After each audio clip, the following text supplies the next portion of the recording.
Okay, so we talked about optical telescopes, and now we're going to talk about how do we observe the other portions of the electromagnetic spectrum. The portions of the electromagnetic spectrum, remember, that we can't see with our eyes. That would be this stuff.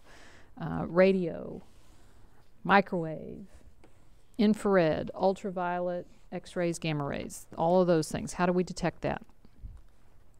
Okay, so scientists have designed what we call non-optical telescopes, meaning that they are telescopes that collect and concentrate electromagnetic radiation that's not part of visible light.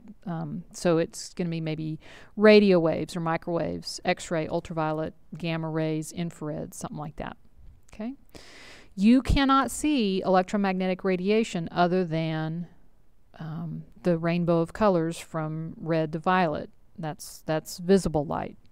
But there's a whole lot of other things out there besides visible light, and so we're going to design, or we have designed, telescopes that sense those wavelengths of radiation. Okay, and because we can't actually see those wavelengths, what computers will do is they will so the telescopes have digital sensors, detectors, whatever, and the computers are going to take that information and assign colors based on the intensity of the radiation that they pick up. And so they're going to give you an image that you can see, but it's usually called a false color image because it's sort of like using colors to map out different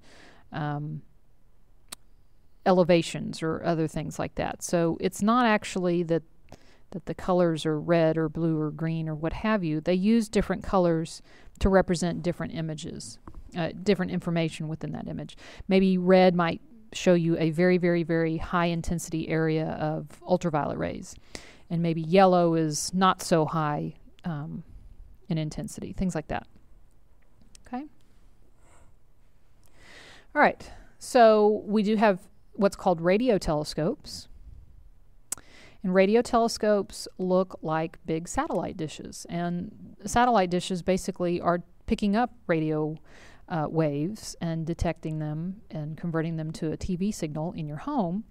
And radio telescopes basically are doing the same thing. They're very, very large dishes that are collecting radio waves. Okay?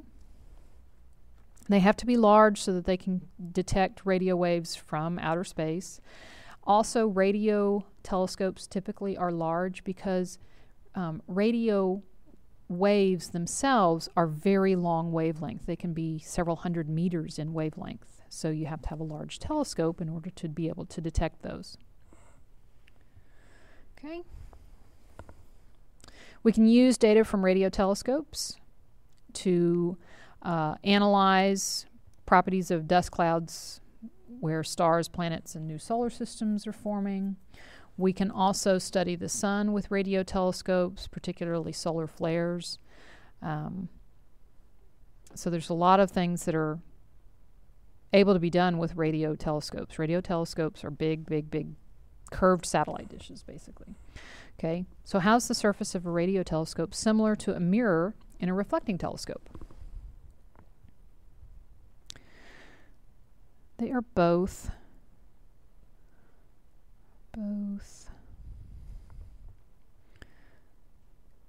curved, okay?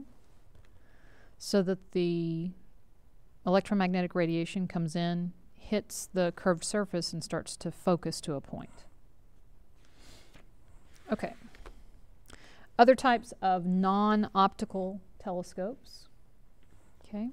We have telescopes that are able to detect microwave radiation. These are particularly helpful when we want to learn about the properties of the early universe. We're going to learn in the next lesson about cosmic microwave background radiation. And we would need a microwave telescope in order to be able to pick that up. Okay. Describe, it says, what information about Venus have scientists been able to gain using microwaves? Well, we've been able to figure out what the surface of Venus looks like using microwave radiation because we can't see, like with visible light, we can't see through Venus's very thick clouds. But microwaves will actually penetrate through those clouds, and we can use those to map out the surface of Venus, which we have done. Okay. There are also telescopes that pick up X-ray radiation. X-ray radiation is very, very short wavelength, okay, and very high energy, usually going to be produced by hot areas in the universe. And we actually have to have our X-ray telescopes orbiting in space because our atmosphere blocks X-rays from entering and making it to Earth, which is good for us. Okay, so for instance, this is the Chandra X-ray Observatory, and it's actually orbiting out in space. Okay. All right, then there are other non-optical telescopes.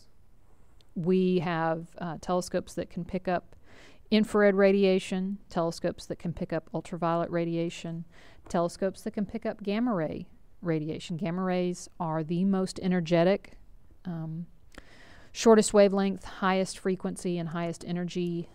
Those are the shortest wavelength electromagnetic radiation that we have, very, very high energy. Okay, and we have used gamma ray telescopes to detect things that we call gamma ray bursts, which we believe may be explosions of the very, very, very most massive stars in the universe. And the thing I want you to understand about all of these non-optical telescopes, telescopes that pick up radio waves or microwaves or X-rays or infrared or ultraviolet or gamma rays or what have you, you need to understand that when you're looking at a star or a galaxy or anything else out in space, a lot of times there's more than meets the eye. What you can see with your eyes is only the visible electromagnetic radiation, the wavelengths of light or the wavelengths of radiation that your eye is capable of picking up. But there's a lot more out there that your eye can't detect. And for us to get a complete picture of what's going on with a galaxy or a star or what have you, you have to look at more than just the visible light, okay? It'd be kind of like sitting down with your doctor and your doctor trying to diagnose what's wrong with you, and the only questions he's asked you is, you know, how much sleep do you get at night? Well, that's one part of your overall health, but he needs to ask you what you're eating. Are you exercising? You know, do you have any pain? You know, there's a lot of other things he needs to know in order to be able to diagnose what's going on, more than just can be taken care of in one question. So I want you to kind of think of this electromagnetic radiation the same way. We can only see visible light with our eyes, but we need to detect the other forms of electromagnetic radiation so that we get a complete picture as to what's going on in the universe. Okay, I'm on page 318. Down here, this is a visible light image, meaning that this would be something that you could see in an optical telescope with your eyes. Okay, this is a visible image of the Andromeda Galaxy. Okay, and then these are some other images of the Andromeda Galaxy. Okay, let me see if I can. That's a little bit better. Okay, this one was an image created using radio waves. This is an image using infrared radiation. And this one is an image of the Andromeda Galaxy using ultraviolet radiation. And you can see that there are some areas that show up more intensely in one type of wavelength than another, which tells you that not everything that's going on is something that we can see in visible light. Okay, so I do want to make sure that you take a careful look and that you do the comparison. Compare this image, the visible light image, and compare it to one of those three images on the next page. That's something for you to do by yourself. Okay.